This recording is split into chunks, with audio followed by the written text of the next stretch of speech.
Dobro jutro svima. Kako ste? Nadam se da ste dobro i spremni za novi radni dan. Pozdrav svima i dobrodošli na podcast Male pobede, stari novi podcast koji je tu da bi vam kroz pitanje i savete dao motivaciju, pokrenuo vas u pozitivnom smeru i pomogao da ovaj dan počne bolje, jače i možda čak i zabavnije. Moje ime je Željko Crnjaković.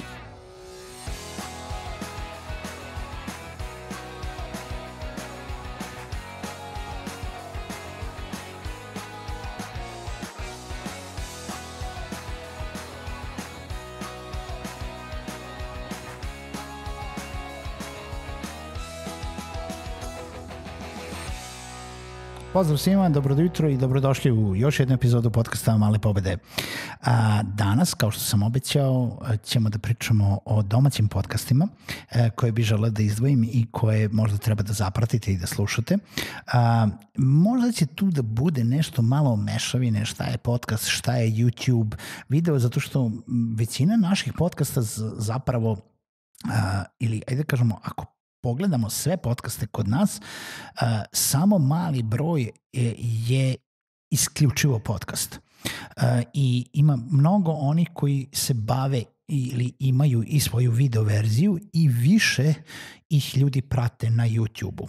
Izabrali su to zato što verovatno kod nas ljudi su još uvek veoma vizuelni, YouTube je mnogo popularnija platforma i jednostavno imaju više publike na YouTube-u nego da ih slušaju samo u audio formi. To ne znači da nemaju svoju audio formu, možda neki imaju, možda neki nemaju, ja ću se potruditi da nađem sve linkove da vam stavim u opise ovih epizoda i hteo bi ponovo još da dodam samo još jednu stvar, da ću da se bavim ponovo kao i juče poslovnim podcastima ili podcastima koji se bave pričama iz sveta poslovanja, biznisa, preduzetništva, uspeha i tako dalje, a neću se baviti sa nekim podcastima iz sveta kulture, iako ću vam pomenuti mesto gde možete da nađete još neke podcaste. Naravno, kod nas je to sve još uvijek razuđeno i ne može sve da se nađe na jednom mestu, ali evo, neki ljudi se trude da to onako saberu i da stave sve da se može lakše naći.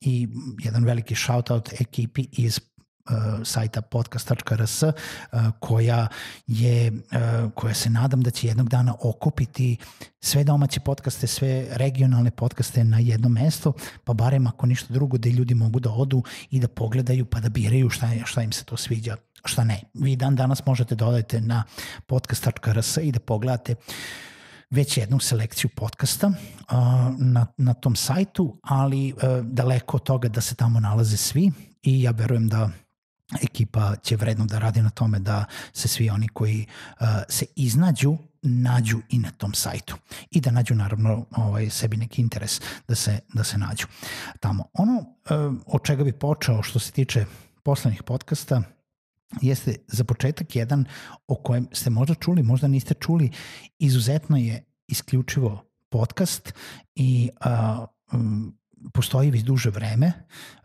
i osoba je za koju bi trebalo da znate, a to je jedna moja draga prijateljica, zove se Nikolina Andrić, koja jednostavno radi iz jednog malog mesta u Srbiji i počela je kao freelancer i dalje radi kao freelancer, kao virtualni asistent, kao osoba koja želi da deli znanje dalje i koja je kroz svoje podcaste Vreme je za vas i kroz svoje kurseve o tome kako biti freelancer, kako biti majka dvoje dece i freelancer i raditi od kuće i u tome kako biti virtualni asistent, nekako deli dalje svoje znanje i daje neverovatnu vrednost što se tiče i kroz podcast sadržaj.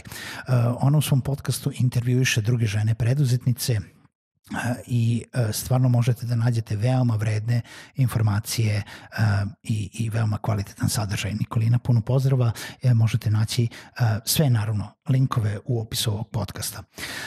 Sledeći podcast koji ću da pomenem jeste podcast za koji verovatno sad već mnogo više ljudi znam. On je nedavno počeo, on je počeo ove godine, ali je postao veoma popularan kako zbog autora, tako i zbog dobre marketing kampanje. Pojačalo.rs, projekat koji je počeo da radi preko USAID-a, koji vodi fantastični Ivan Minić, intervjuisanje domaćih preduzetnika, njihove priče uspeha i jednostavno Pojačalo to radi na jedan izuzetno kvalitetan način, kao što je to u audio formi, tako i u video formi, a tako i u formi nekih drugih organizovanih druženja preduzetnika u Beogradu, pa čak i kreiranje nekih mini animacija što se tiče preduzetništva koje mogu da olakšaju vaše poslovanje. Znači, pojačalo.rs, koga ne prati, definitivno treba da ga čekira. Sledeći podcast koji se tiče recimo možda tehnologije i neke IT sfere je protok.rs. Ekipa Protoka je nedavno dobila hackathon Media Jama, to je Media Jam hackathon u organizaciji USAID-a i IREX organizacije. Čestitam ekipi Protoka. Oni nemaju puno epizoda iza sebe, ali verujem da kroz ovaj hackathon i kroz neki dalje rad će da mnogo više izbacuju i da izbacuju još kvalitetniji sadržaj nego što je do sada. Znači možete pogledati Protok podcast na protok.rs. Ono što bi još izdvojio su neka 3 podcasta od kojih sam za 2 našao, to jest za jedan sam našao baš podcast formu, a 2 se nalaze na YouTube-u.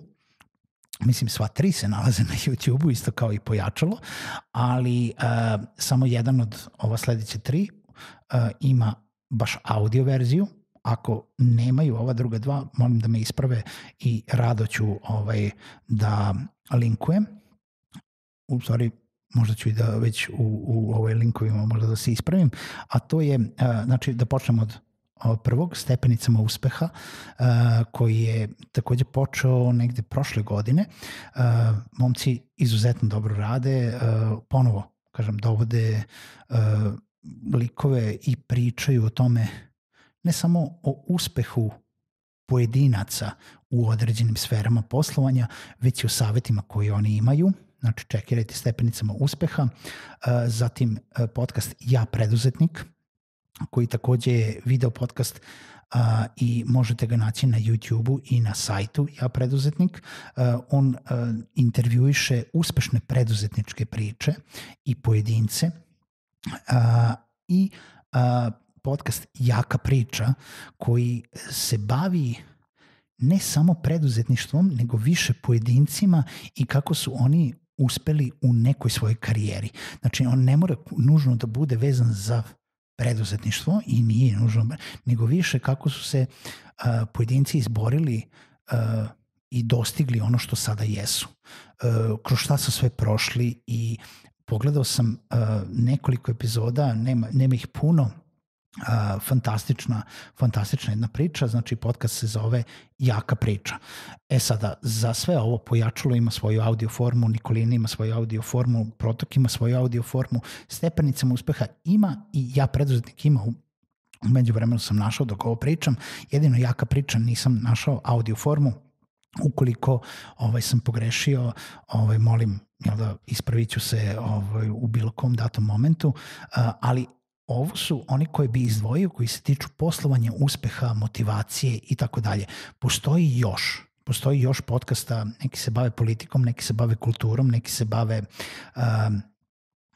sportom i tako dalje. Neki ću linkovati u opisu ovog podcasta. Neka mi ne zamere, kažem, zato što se Male pobede bave poslovanjem, preduzetništvom i motivacijom, želim da izdvojim podcaste koji su meni značili nešto. Sve ove koje sam naveo ćete videti da se bave intervju formom. Nažalost, kod nas nema mnogo podcasta koji se bave solo formom, solo savetima. Male pobede su jedini za sada. U nečemu da sam jedini, ali želim da se i drugi oprobaju, da vide koji im to sadržaj odgovara i da se družimo, da razvijamo tu neku podcast kulturu, da razvijamo podcast zajednicu i da se pomažemo i jedni drugi da nekako dignemo na veći nivo, zato što je to jedini način, naravno, da dođemo do više slušalaca i da dođemo do naše nove publike. Svim ostalim podcasterima u regionu želim mnogo uspeha i želim da oni koji imaju podcast pa su stali, razmisle o tome da li žele da nastave i razmisle o tome da na neki način da se vrate ovoj formi, jer šteta je što ste počeli i ostavili, ja sam isto to uradio i na neki način nije se ovo nebo podcasta popunilo, otvoreno je još za svakoga, pa kogod ima ljubav za ovim formatom, što da ne, probajte. Male pobede za danas, eto, poslušajte neke od ovih domaćih podcastova i čujemo se naredne nedelje u novoj epizodi podcasta Male pobede.